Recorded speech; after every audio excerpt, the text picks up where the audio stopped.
राज्य के बालू घाटों से बालू की निकासी पर एनजीटी की रोक हटी। आज से वैध तरीके से मिलेगा बालू।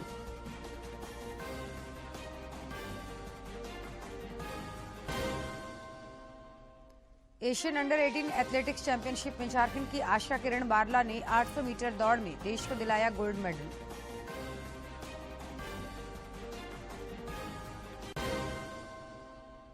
और राज्य के कई हिस्सों में मानसून की विदाई शुरू। बंगाल की खाड़ी में बन रहे चक्रवात के कारण रांची समेत कुछ स्थानों पर 18 अक्टूबर तक बारिश की संभावना।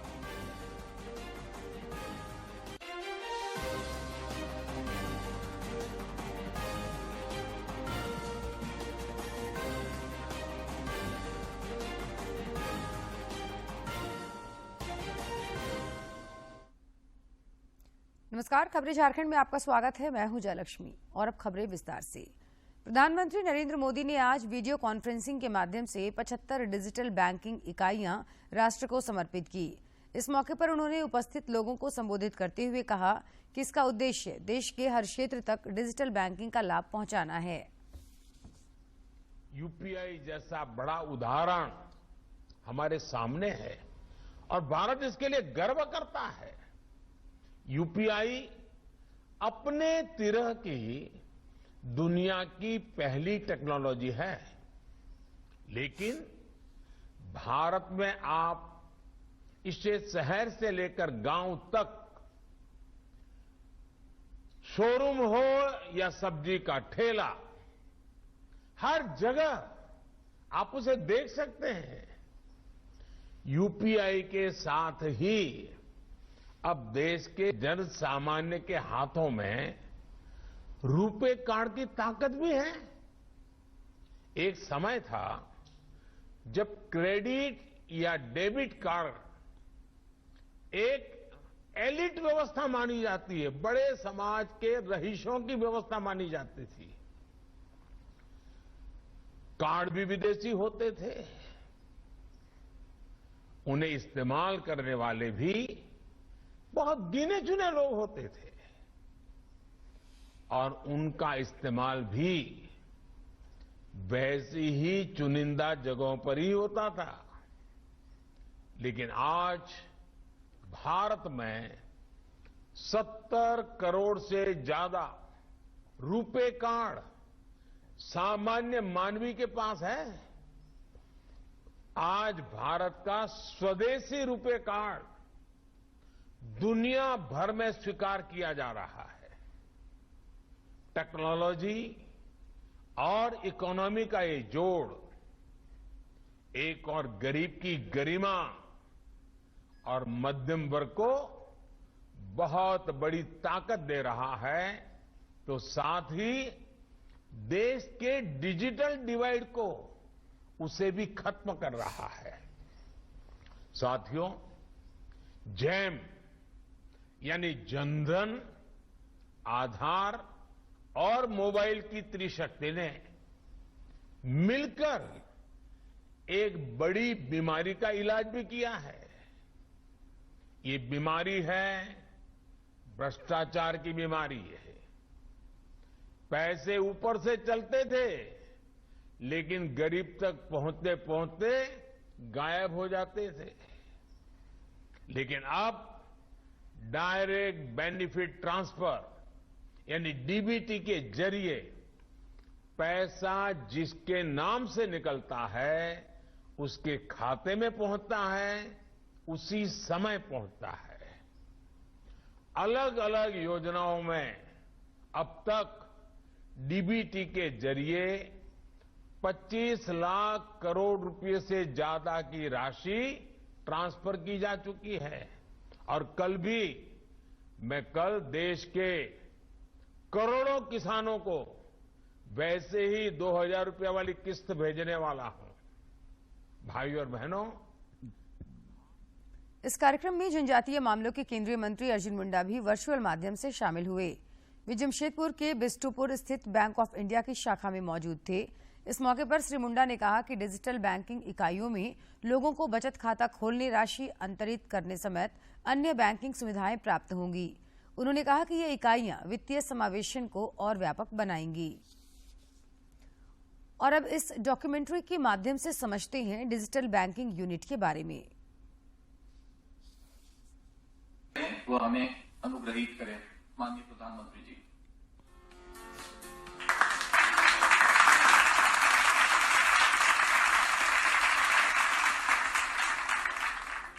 टेक्नोलॉजी का सही इस्तेमाल पूरी मानवता के लिए कितना क्रांतिकारी है, इसका उदाहरण भारत ने डिजिटल इंडिया अभियान के तौर पर पूरे विश्व के सामने रखा है। माननीय प्रधानमंत्री श्री नरेंद्र मोदी जी के नेतृत्व में डिजिटल इंडिया का संकल्प आज देश को नित नई ऊंचाइयां प्रदान कर रहा है। 8 वर्षों की यह यात्रा देश की जनता के लिए अनेक सुविधाओं को लेकर आई है। आजादी के 7 दशकों तक भी गरीबों के लिए बैंक अकाउंट सुलभ न होने से लेकर पिछले सिर्फ 8 सालों में 47 करोड़ जनधन खाते खुलने की ये यात्रा, हर सुविधा के लिए लाइन लगाने से लेकर जनधन, आधार और मोबाइल की ट्रिनिटी से एक मजबूत डिजिटल वित्तीय इकोसिस्टम की ये यात्रा, कुछ 100 स्टार्टअप से लगभग 80,000 स्टार्टअप्स की ये यात्रा प्रधानमंत्री श्री नरेंद्र मोदी जी के विजन के अनुसार लगातार आगे बढ़ रही है, जहां लक्ष्य सिर्फ एक है, तकनीक का लाभ देश के अंतिम व्यक्ति तक पहुंचे।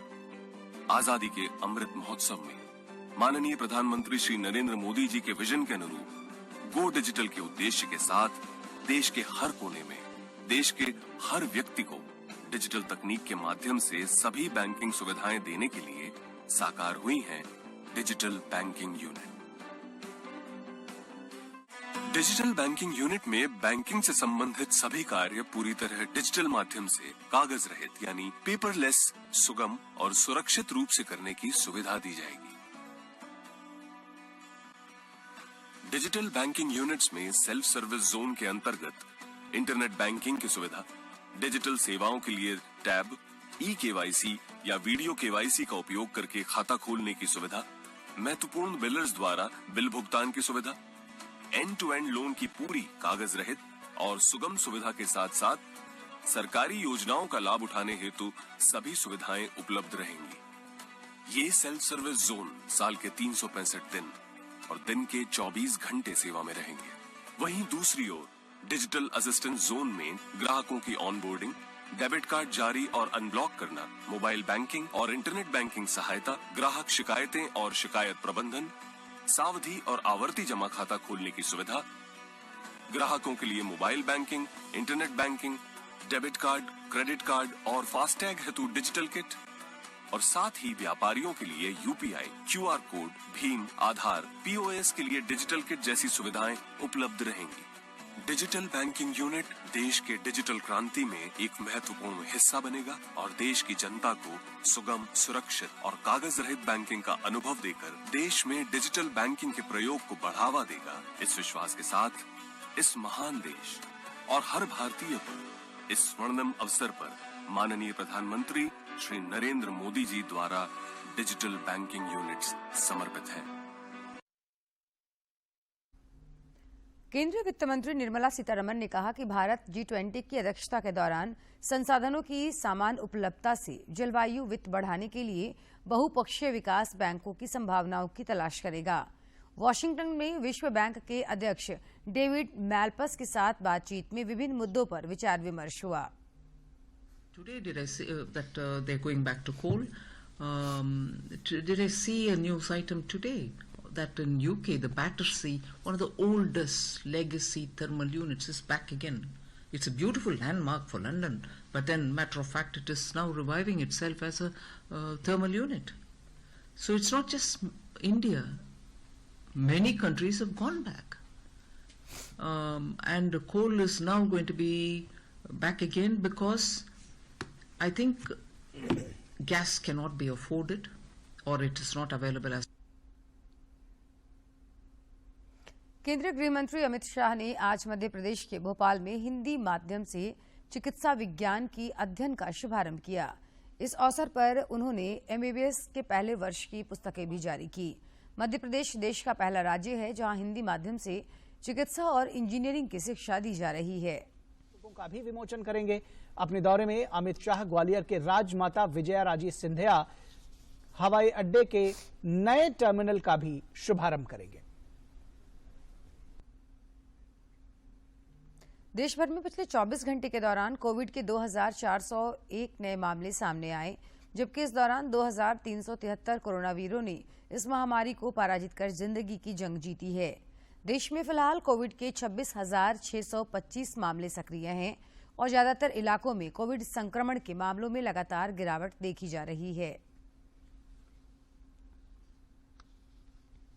इधर झारखंड में पिछले 24 घंटे के दौरान कोरोना के कई नए मरीजों की पहचान की गई, जबकि कई मरीज स्वस्थ भी हुए। रांची में भी इस दौरान कोरोना के 4 नए मरीजों की पहचान नहीं की गई, जबकि 2 मरीज स्वस्थ भी हुए। स्वास्थ्य विभाग के अनुसार रांची में कोविड के 8 मरीज सक्रिय हैं।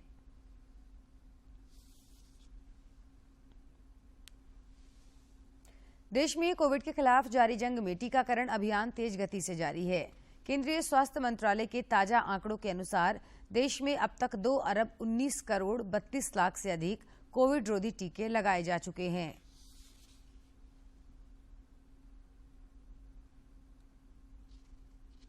Jharkhand state livelihood promotion society JSLPS ने घरेलू आयुर्वेदिक नुस्खे से बकरियों के इलाज का तरीका इजाद किया। आत्मनिर्भर महिला किसान पखवाड़ा के तहत नगरी प्रखंड के महिलाओं को JSLPS की ओर से यह नया तरीका बताया गया। Jharkhand state livelihood promotion society JSLPS ने आयुर्वेदिक उपचार के तहत हल्दी, चूना, एलोवेरा, काली मिर्च, लाल मिर्च और अन्य सामग्रियों से बकरियों में कृमि का इलाज का तरीका ढूंढा है। इसके अलावा कुत्ते के काटे जाने से बकरियों में होने वाली गंभीर बीमारी का भी प्राथमिक इलाज किया जा रहा है। करके किसान को समझा देती हैं, किसान देता है तो उसका बकरी बच जाती है। उसी तरह कृमि हो जाता है बकरियों के पेट में, दवा नहीं मिल पाता है तो हर्बल दवा इस्तेमाल करके बना करके घर में ही घर के ही सामान से बना करके उसको दे देने से उस बीमारी से निजात मिल जाती है। शहर हो या फिर गांव, कुत्ते द्वारा बकरियों के काटे जाने की समस्या से पशुपालकों को दो चार होते रहना पड़ता है। आयुर्वेदिक नुस्खे से प्राथमिक इलाज करने के तरीकों को जानकर पशुपालकों में राहत देखने को मिल रही है। मिर्च है, सरसों है, एलोवेरा है और चूना, इन सभी चीज़ों को मिलाकर हम एक आयुर्वेदिक दवा बनाते हैं और जिस जगह पर कुत्ता बकरी को काटता है उस जगह पर हम उसका लेप लगाते हैं। उससे बकरी के शरीर में विष जो होता है कुत्ता का वो नहीं फैल पाता है। कृमिक दवा बनाते हैं और बकरी को हम लोग घरेलू उपचार करते हैं और उसी को खिला के हम लोग का ये जो डॉक्टर दवा गोली खिलाते हैं उसका जरूरी हम लोग को नहीं पड़ता है, हम लोग उसी से यूज कर सकते हैं। हर घर के किचन और आंगन में हमेशा उपलब्ध रहने वाले खाद्य सामग्रियों और मसालों से बकरी और अन्य पालतू पशुओं का प्राथमिक इलाज होना काफी आसान और कम खर्चीला होता है। इस तरह की जानकारी होने से अपने पशुओं के लिए अचानक चिकित्सकों के पास दौड़ना नहीं पड़ता है। दूरदर्शन समाचार के लिए रांची से कर्मवीर की रिपोर्ट।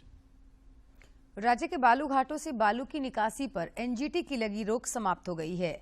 इसके साथ ही आज से राज्य में पूर्व से संचालित 21 घाटों से वैध तरीके से बालू मिलने लगा है। JSMDC के MD अमित कुमार ने बताया कि बालू के लिए JSMDC की वेबसाइट पर बुकिंग करनी होगी। नक्सलवाद के लिए मशहूर बूढ़ा पहाड़ और उसके आसपास के क्षेत्रों के विकास की पहल तेज कर दी गई है। गढ़वा जिले के घोर नक्सल प्रभावित माने जाने वाले बूढ़ा पहाड़ तक अब जिला प्रशासन की पहुंच होने लगी है। जिले के उपायुक्त रमेश घोलप ने यहां जनता दरबार लगाकर लोगों की समस्याएं सुनी और विभिन्न योजनाओं का स्वीकृति पत्र वितरित किया।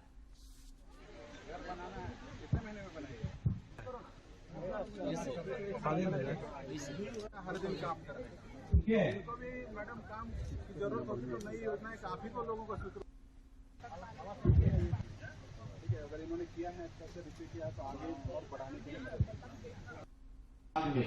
लिए कोई योजना जैसे अगला जो प्रोग्राम सरकार द्वारा। समाचारों का सिलसिला जारी रहेगा, लेकिन इस विराम के बाद साल 2021 श्री हेमंत सोरेन के कुशल नेतृत्व में झारखंड सरकार ने राज्य भर में शुरू किया था आपके अधिकार आपकी सरकार आपके द्वार कार्यक्रम।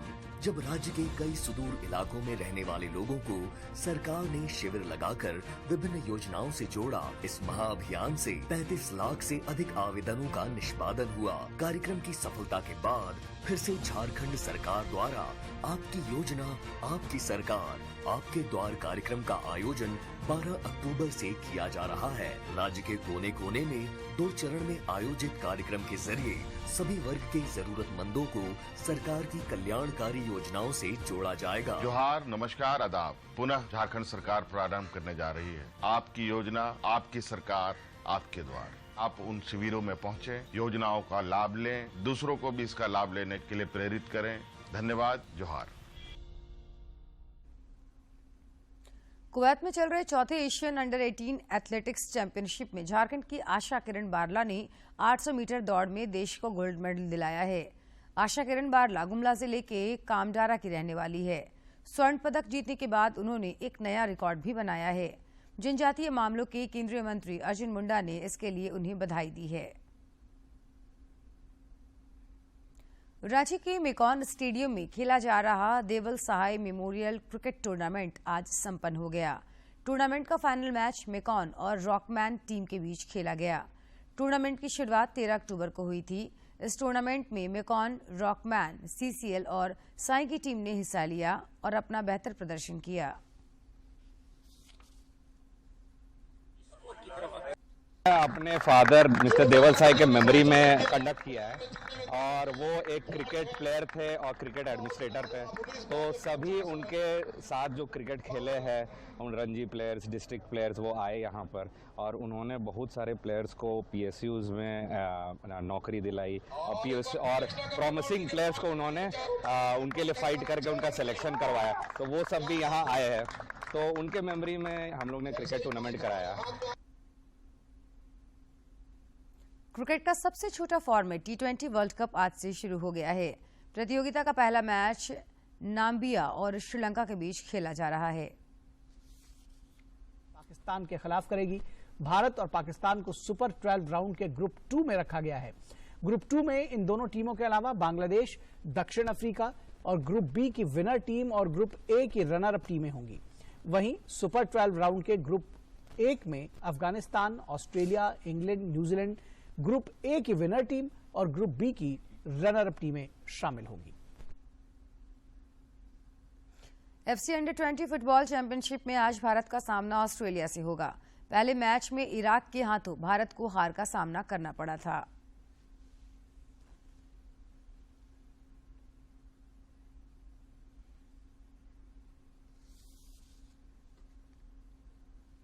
ऑस्ट्रेलिया के खिलाफ मुकाबले में जीत दर्ज करते हुए इराक से मिली हार से उबरने की होगी। वहीं इससे पहले खेले गए मुकाबले में ऑस्ट्रेलिया ने मेजबान कुवैत को 4-1 से हराकर अपने अभियान की शुरुआत की थी। इस जीत के साथ ही पदक तालिका में ऑस्ट्रेलिया शीर्ष पायदान पर है, जबकि भारत तीसरे स्थान पर काबिज है। गोड्डा जिले के महगामा थाना क्षेत्र में पुलिस ने चोरी के दर्जनों वाहन बरामद किए हैं। इस सिलसिले में एक अपराधी की गिरफ्तारी भी हुई है। एसडीपीओ ने बताया कि वाहन के साथ साथ बड़ी संख्या में गाड़ियों के पार्ट्स भी बरामद किए गए हैं। उन्होंने कहा कि इसका कई राज्यों से तार जुड़ा हो सकता है।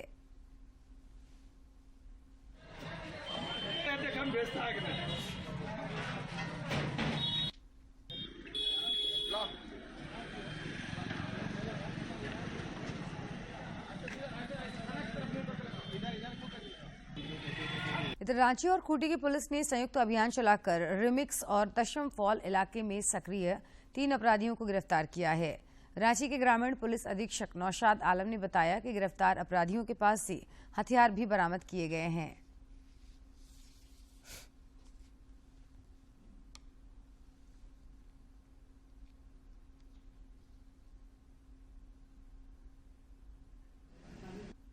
और सीआरपीएफ के सहायता से चतरा जिले के टंडवा थाना क्षेत्र में अज्ञात चोरों ने एक घर से लाखों रुपए की संपत्ति गायब कर दी। बताया जाता है कि घर मालकिन अपने बेटे के इलाज के लिए बाहर गई हुई थी। इसी दौरान चोरों ने उस घर को अपना शिकार बनाया।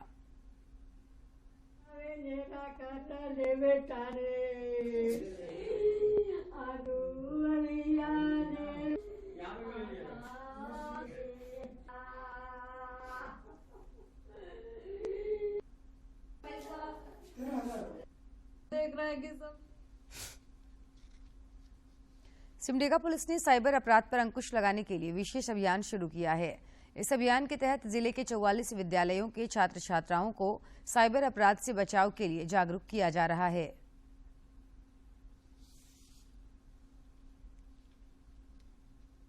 अपराध पर अंकुश लगाने के लिए स्कूली छात्र छात्राओं को जागरूक कर रही है, जिसका उद्देश्य उनके माध्यम से घर एवं समाज के लोगों को जागरूक करना है।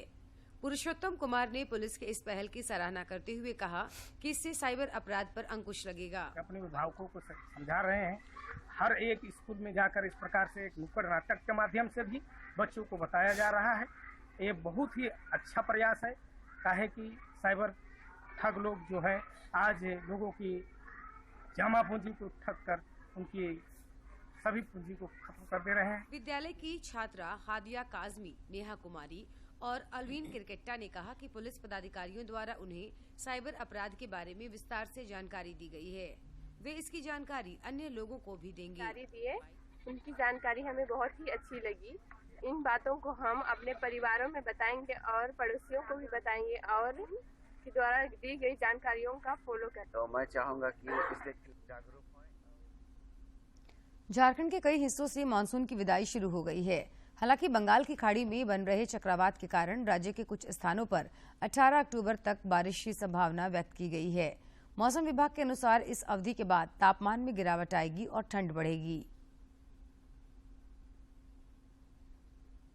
प्रधानमंत्री नरेंद्र मोदी ने इस महीने की 30 तारीख को आकाशवाणी से प्रसारित होने वाले मन की बात कार्यक्रम के लिए लोगों के सुझाव मांगे हैं।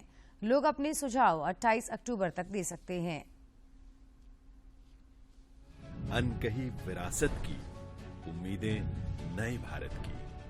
महीने के आखिरी रविवार का रहता है इंतजार मलयाचल के आंचल से विंध्याचल के आंगन तक, ब्रह्मपुत्र के घाट से हिमालय के विस्तार तक होती है मन की बात प्रधानमंत्री के साथ। तो सुनिए इस महीने 30 अक्टूबर सुबह 11 बजे मन की बात आकाशवाणी और दूरदर्शन के सभी चैनलों पर।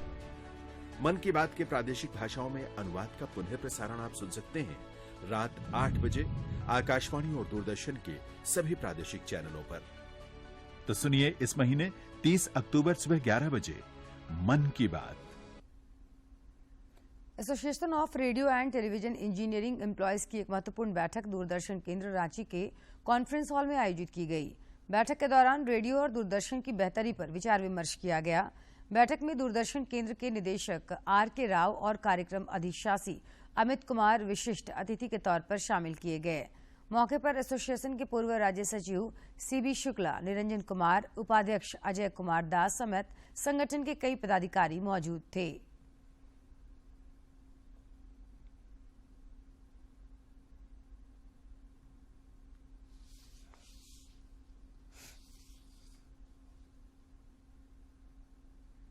और अब कुछ खबर राज्य के विभिन्न जिलों से।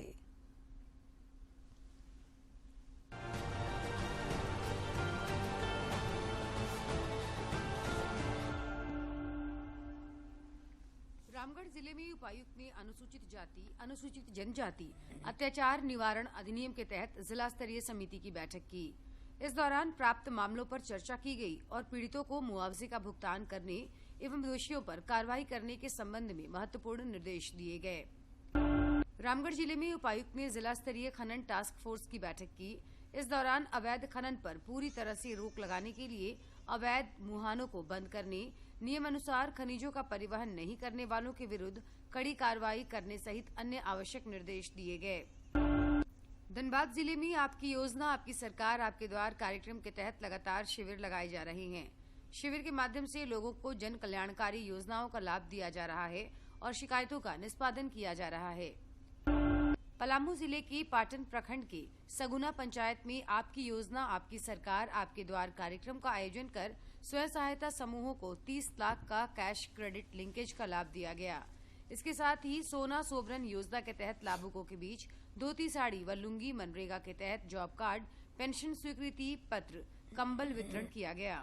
पूर्वी सिंहभूम जिले में उपायुक्त के निर्देश पर धालबुमगढ़ सामुदायिक स्वास्थ्य केंद्र में दिव्यांगता शिविर का आयोजन किया गया।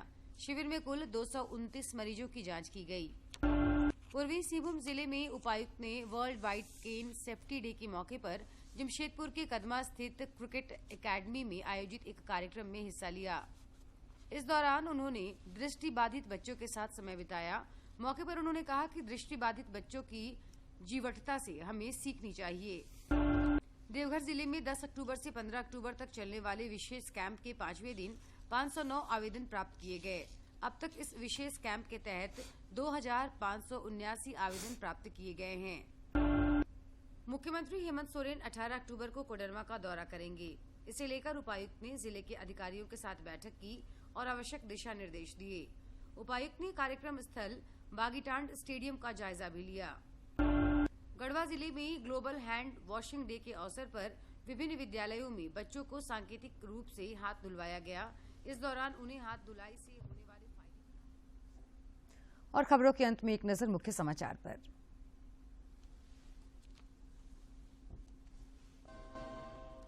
प्रधानमंत्री ने वीडियो कॉन्फ्रेंसिंग के माध्यम से 75 डिजिटल बैंकिंग यूनिट राष्ट्र को किया समर्पित।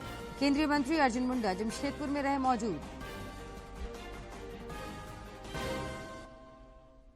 राज्य के बालू घाटों से बालू की निकासी पर एनजीटी की रोक हटी। आज से वैध तरीके से मिलेगा बालू।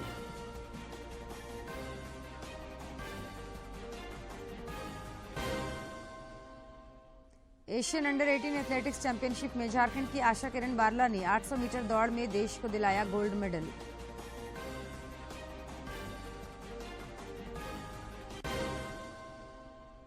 और राज्य के कई हिस्सों में मानसून की विदाई शुरू। बंगाल की खाड़ी में बन रहे चक्रवात के कारण रांची समेत कई स्थानों पर 18 अक्टूबर तक बारिश की संभावना।